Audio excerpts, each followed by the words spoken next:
আমাকে গালের মধ্যে খালি চুমো দিতেছে। সে আমাকে এমন ভাবে চুমো দিতে দিতে এই জায়গাটা না একদম লাল করে ফেলছে, পরে কালো হয়ে নীল হয়ে গেছে। আব্বুর হচ্ছে আমাদের যে দোকান ছিল আব্বুর ব্যবসার, তো আব্বুর মানে কর্মচারী, তো কর্মচারী সবসময় আমাদের বাসায় বাজার টাজার নিয়ে আসতো। তো আম্মু হচ্ছে আমাকে জাস্ট গোসল টোসল করায় আর রাখছে, তখন একটু শীতের দিন ছিল সম্ভবত। তো আব্বুর কর্মচারী এসে আমাকে গালের মধ্যে খালি চুমো দিতেছে, গালের মধ্যে চুমো দিতেছে। এখন সে মানে আমি গুলুগুলু ছিলাম তো ছোটোবেলায়, সবাই অনেক আদর করতো। সে আমাকে এমনভাবে চুমো দিতে দিতে এই জায়গাটা না একদম লাল করে ফেলছে। আর ছোটোবেলায় আমি মানে অনেক ছিলাম, মানে ফর্সা টর্সা ছিলাম, এই জায়গাটা একদম মানে লাল হয়ে পরে কালো হয়ে নীল হয়ে গেছে।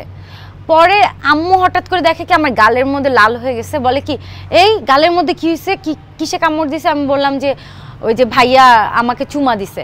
বলে একটা মানুষ কি এরকম করে চুমা দেয় গালে, একদম লাল নীল হয়ে গেছে, কি মানুষ নাকি? পরে আব্বুকে বিচার দিচ্ছে, আব্বু পরে ওই কর্মচারীকে ধরে অনেক বকা টকা দিচ্ছে, এটা আমার মনে আছে। পরে এরপরে থেকে আম্মু বলছে যে কেউ চুমা দিলে তুমি আমার কাছে বিচার দিবা। আগে আমাকে অনেক আদর করলে আমি ভাবতাম কি আমাকে আদর করতেছে, চুমো দিতেছে, আমি মানে হাসতাম, করতাম। এরপরে থেকে আম্মুকে আর কি বলে দিতাম আম্মু আমাকে আদর করে, আম্মু আমাকে চুমো দেয়।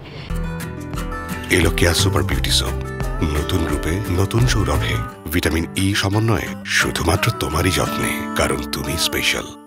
আমার কাছে মনে হয় যে বাচ্চাদেরকে আদর করার ক্ষেত্রে অনেক সিকিউর থাকা উচিত, কারণ বাচ্চাদের স্কিন অনেক সেন্সিটিভ থাকে, অনেক সফট থাকে, অনেক নরম থাকে।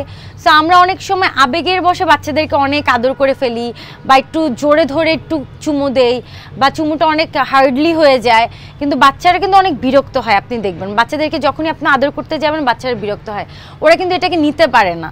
হ্যাঁ, তো আমার কাছে মনে হয় যে সেন্সিটিভলি বাচ্চাদেরকে আদর করা উচিত।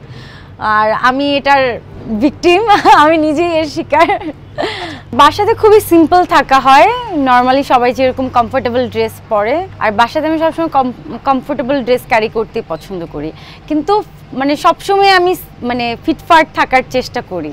আমার কাছে মনে হয় আমার সৌন্দর্য, আমার পরিচর্যা, আমার যত্ন আমাকেই করতে হবে। সো এই জন্যই সবসময় একটু কেয়ারফুলি, একটু সুন্দর করে সিমসাম করে থাকা হয়। এখন তো একটা ট্রেন্ডিং চলছে যে সবাই একটু হেয়ার কালার করছে, সবাই একটু হেয়ার লুক চেঞ্জ করে, কারণ হেয়ারের উপর না ফেসের অনেক কিছু ডিপেন্ড করে, মানে নিজের লুকটাই চেঞ্জ হয়ে যায় যখন হেয়ার স্টাইলটা চেঞ্জ হয়।